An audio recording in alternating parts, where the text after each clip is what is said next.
Hello guys, তো আপনারা কেমন আছেন আমাকে কমেন্টে জানান। আর একটা জিনিস নিয়ে কথা বলতে চাই যে আমার সাবস্ক্রাইবার কমে যাচ্ছে কেন।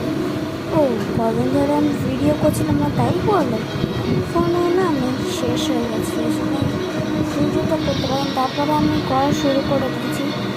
প্লিজ আমার ভিডিওগুলো দেখুন, প্লিজ। বাচ্চা থেকে বুড়ো সবাই দেখতে পারেন আমার ভিডিওতে কিছু খারাপ নেই, সিরিয়াসলি বলছি। Please, bye guys. Happy birthday.